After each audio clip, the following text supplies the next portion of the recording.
Hey, what's up, everybody? Welcome to this week's podcast.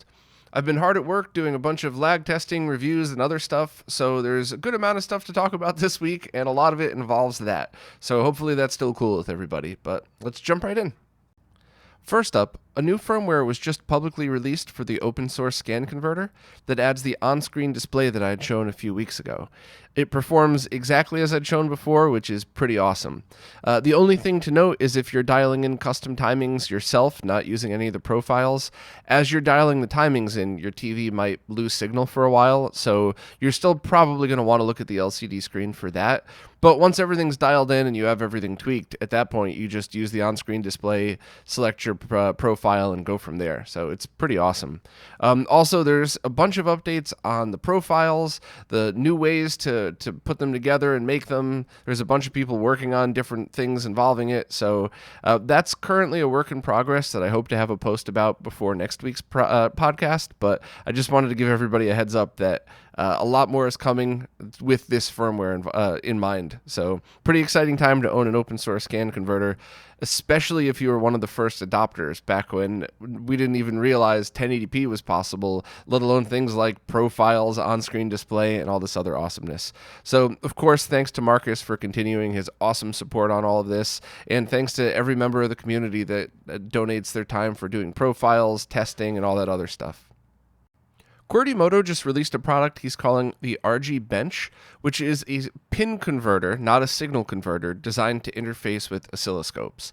And essentially it takes SCART, VGA, and component and breaks it out to a D-sub connector that allows you to use a really short cable so that you could easily interface signals into an oscilloscope.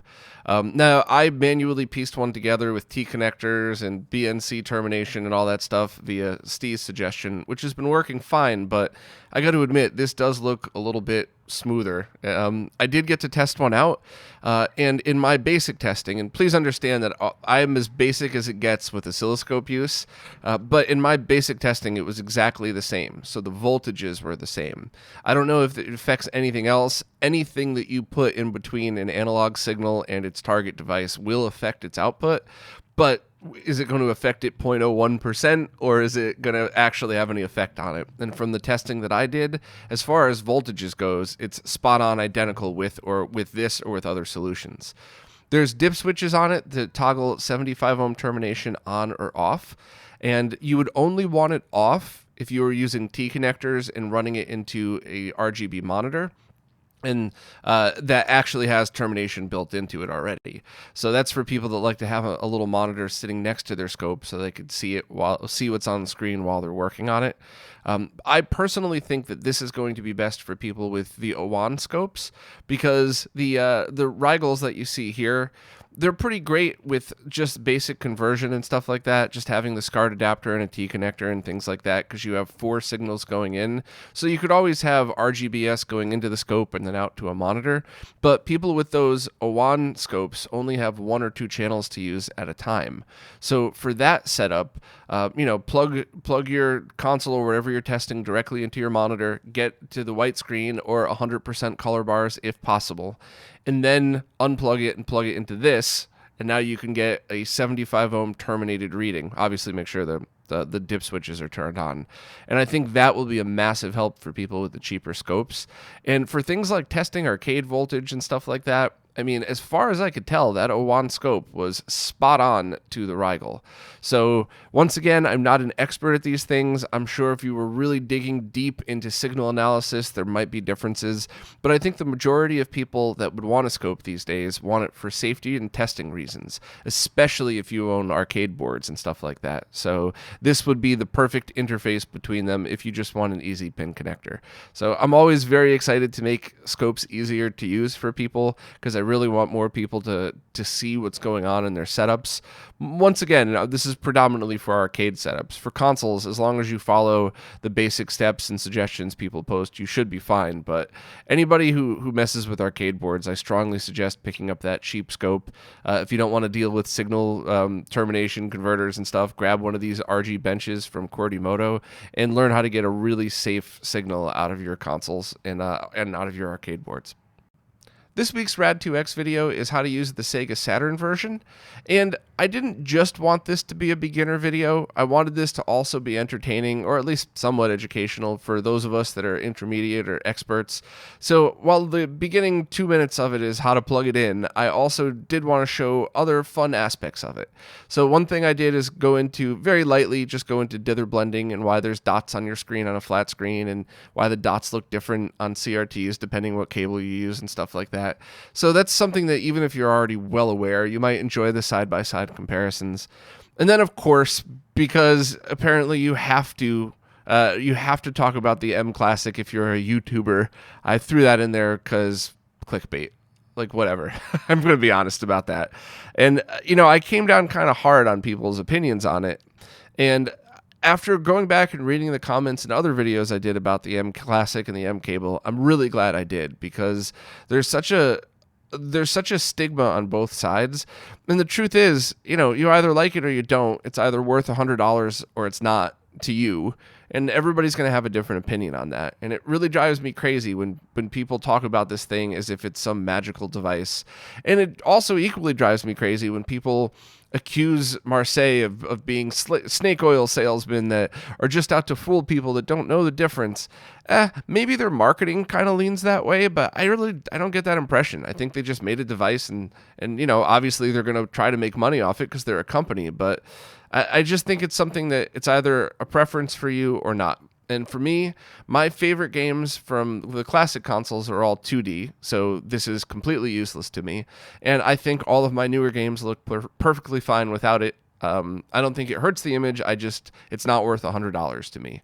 It's just my opinion on it. Feel free to make your own opinion. The one thing I will note, though, is the mClassic didn't seem to work at all on the OSSC. I tried Saturn and Super Nintendo. I tried generic profiles as well as dialing in custom timings. So, in every range of that. So just basic, when you flash the OSSC with a new firmware, tried it just like that. Tried it with the optimal timings and then a little more backed out generic that helps with compatibility. I tried all of the different settings, tried different resolutions, and it just doesn't work with the OSSC. So apparently, if you want to use the mClassic, you're going to have to use the RetroTink 2X or the Rad 2X anyway. I did, of course, try to reach out to Marseille about this. They've never responded to a single email of mine. They've never responded to any tweet of mine. And they didn't seem very happy to talk to me on their booth in Portland. So I don't know. Maybe they're mad at me that I tell the truth. That's fine. I'm not in this to make friends. I'm in this to try to spread as much real information as possible. So definitely check out the video if you just want to be entertained and check out different comparisons and stuff like that. But to be honest, my whole opinion on the mCable and the mClassic is just whatever. I really don't care at all. I just, I don't know. I don't have anything else to add to that other than it doesn't add lag, which I'll get to next. So a while back, I tested the mCable Gaming Edition for lag and found that it didn't have any. But as I very often do, I accidentally skewed the video towards intermediate to experts and forgot to explain what and why everything is. So now that I had the mClassic and I was doing testing for the Rad 2X video anyway, I figured I would do a little bit more detailed of the lag tests. If you haven't watched it yet and you're intermediate or advanced, still click on it and let it run in the background and get me some clicks here, but you don't need to watch it. It's zero lag in all modes. And when I say all modes, all resolutions that are pumped through it, I showed what happens when you put 240p and 480i through. It kind of goes crazy, but those are not supported, so I'm certainly not blaming Marseille for that, and I even said that in the video. And I also wanted to clarify milliseconds versus microseconds, because that's something a bunch of people last time didn't understand, and that's my fault, by the way. I want to make that very clear. I'm not lag shaming a beginner or something like that. I wanted to make sure that everybody knows that microseconds of lag is absolutely impossible to be detected by your gameplay. So there were some people from the Smash community last time that said something like, oh wow, it's got 38 microseconds of lag. I'll never use this for gaming. And it's not their fault that I didn't explain it right. It does always crack me up that it seems to be the Smash community that wants to use lag as their excuse when they lose a game. I know I'm gonna get beat up at one of these tournaments one of these days for saying this. I know it, but I'm just honestly, it's never the Street Fighter crew. It's always the the Smash community that say things like RGB adds lag and 34 microseconds. I don't know where they're hearing this from. If there's some like Koralikian YouTuber in the Smash community that's spreading this misinformation, maybe politely reach out and explain that none of that's true. But sorry, man, everybody's gonna hate me after this week's podcast. But yeah, it's just a zero lag device. I did get some comments that didn't understand how the time sleuth worked, so I'll make sure to throw that info in next time. I mean, I thought it was pretty basic. You hold up a device that reads the light that goes through it, but I am and have always been a nerd, so maybe it's obvious to me and not others. But yeah, and if you want to hear my thoughts on the mClassic, go back to the section right before this about the Rad2X. I talked about it at the end of that. If you're one of the people that skips around the podcast and doesn't just listen all the way through, it's totally cool. By the way, listen however you prefer. Just wanted to let you know. Well, after 9 years of emails and messages and everything else, I finally got to sit down and meet Rachel and Drew from Retro Access in person. I'd been emailing them since before. Not only was RetroRGB not even an idea yet, Cousin Scott and I hadn't even started the Google Doc that was the birth of all of this stuff. I remember asking a few questions and buying some of their earlier cables, and I've kind of seen their whole evolution from almost 10 years ago till now, and they certainly make some great cables. It was a blast sitting down and talking with them and hanging out finally after all this time. So hopefully people that listen to the interview will enjoy as well. As always, any interview like this is available audio only as well as a video, just like these weeklies. I completely understand that most people don't like to listen to long-form stuff on YouTube, or if they do, it's like one of those, they leave it on in the browser while they're doing other stuff, same way you would an audio podcast or anything like that. So, if you're into this stuff, definitely check it out and feel free to listen any way that you like. It's as long as it's entertaining, I'm happy. So thanks very much to Rachel and Drew for coming and hanging out with me, and hopefully you all enjoyed the interview. Well, here's something I'm very excited about. Dan, aka Citrus 3000 PSI, has just released his 3DO RGB mod that includes 240p support. And it's the first time I've ever used a 3DO that looked this good. And it's just a combination of a bunch of things. I go into detail in the video, but the short summary is it's a mod that gets you an RGB output that works on every model that doesn't have the Anvil chip, and there's only a very small percentage of them that do. The only reason it doesn't work on the Anvil chip is because there's no digital pins. They kind of combined everything together to save money, so I don't think any RGB mod is possible at all on those units, so it's not a limitation of Dan's, it's just the 3DO limitation. The 240p switch works perfectly, and any other time I'd done the 240p mod, I had sometimes issues booting. Sometimes it wouldn't line up correctly and you'd have to play with the switch. It just wasn't an easy experience, whereas now all I did was turn it on, leave it in 240p mode, and enjoyed almost every game. A few of them go too fast in 240p, but I detail that in the video, and it's really not a big deal at all. Or maybe you might even like it if you're playing Wolfenstein, who knows. But I'm very excited for this, because while people love to mock the consoles that failed, there are some great games on 3DO. It's always been my favorite version of Road Rash. Even playing it in 480i, I still thought it was the best version, but now that I'm playing it in 240p, it looks straight up like an arcade game. Gex, I think that's the better version of Gex. John Linneman would probably be the one to have the final say on that, but I definitely like the Gex version on it. Of course, Night Trap, I want to play that, every version of that game, just because I'm weird and I liked that game. And there's a few others that are great. And I think Way of the Warrior is a 3DO exclusive, and that's kind of a neat, 3DO MK clone type of thing. It's pretty cool. So I'm a big fan of the 3DO for the very few amount of games that I like. And hopefully if you own a 3DO, you'll pick up a mod like this. And if you don't, maybe you'll be interested to look into it now. The only thing that I would suggest is don't just shit on a console because you think it's funny, because other people on the internet say that. It always drives me nuts when people shit on the Virtual Boy or the 3DO. Go ahead and shit on the CDI though. That's totally fine. Kidding, you hell. Don't get all pissed off.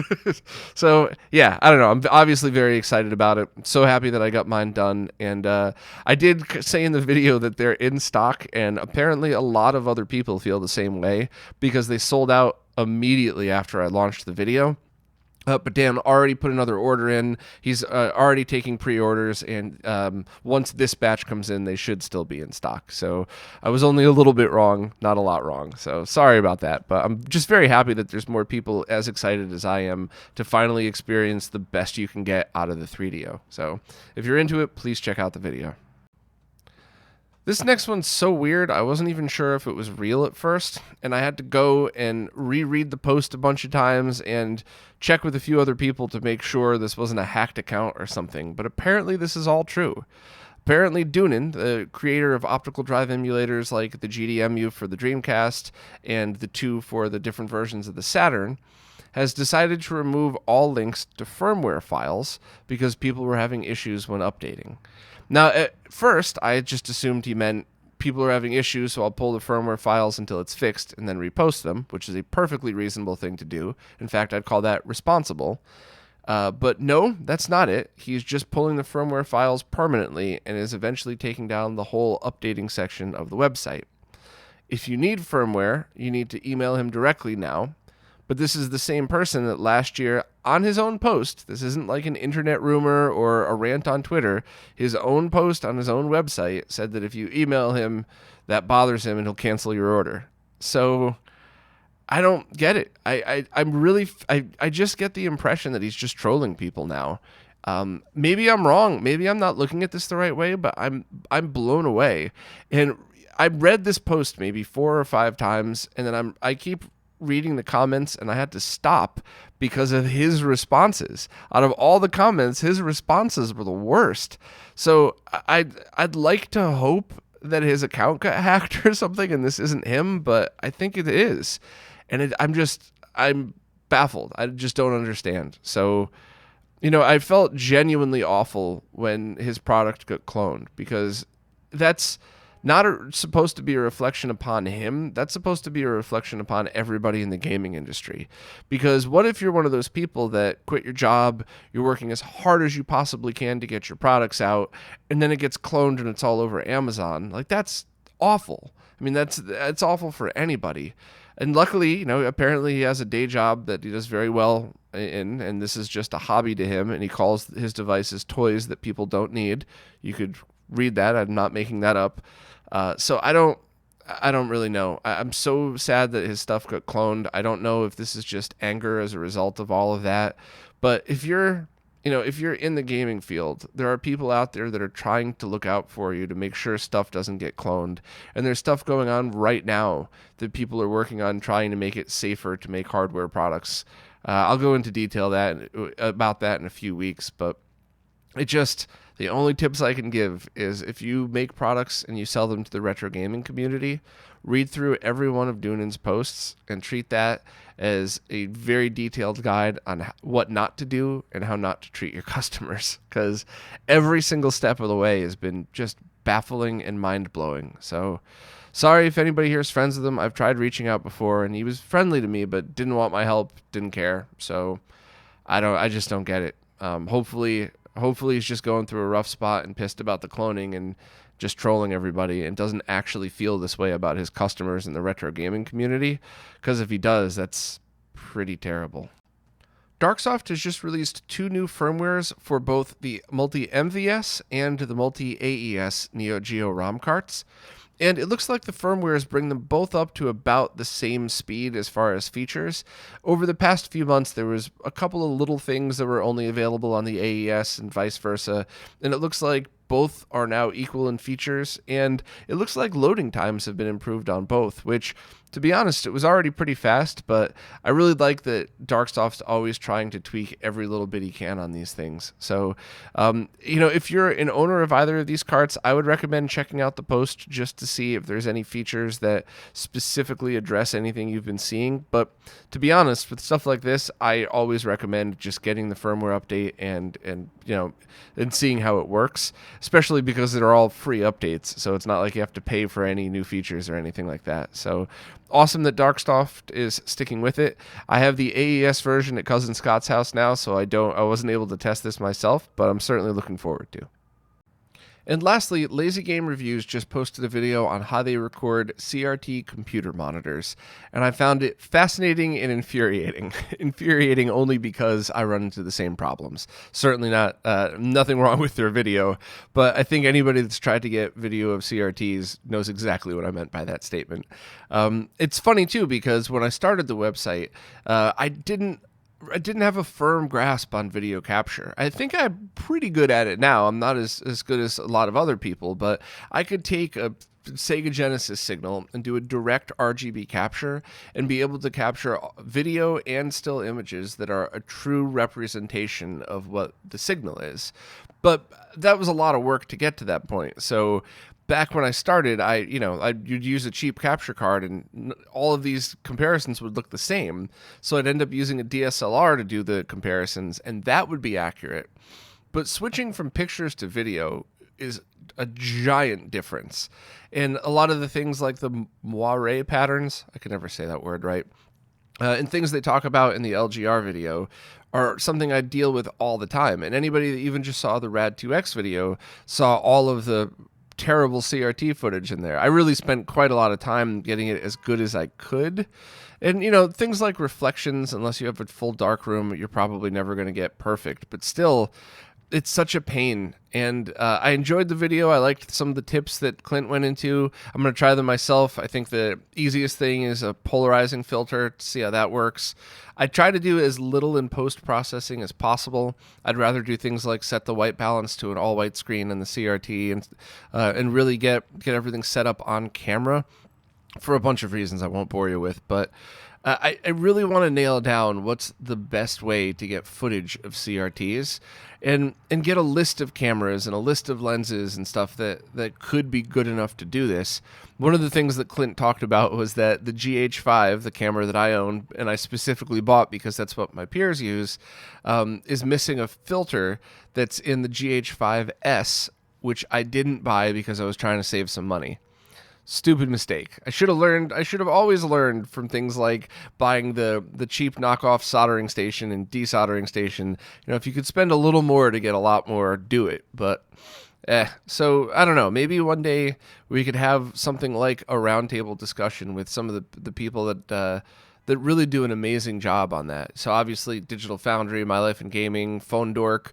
Phone Dork hasn't put out that many videos recently, but his are still awesome. So he's no respect lost just because he hasn't put out a video, And obviously I would love to have Clint on there too and just sit there and discuss this stuff, because I would certainly be willing to invest in a camera just for CRT footage.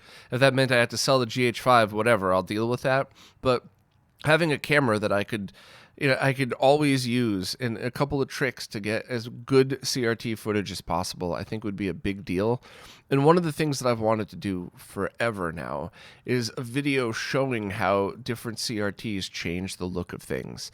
So even just an exact same model Sony PVM, but 14-inch versus 20-inch, that's a different look to a game or to video. And same things between aperture grill and shadow mask and different sizes. And there's always going to be huge differences in things, in line counts, of course.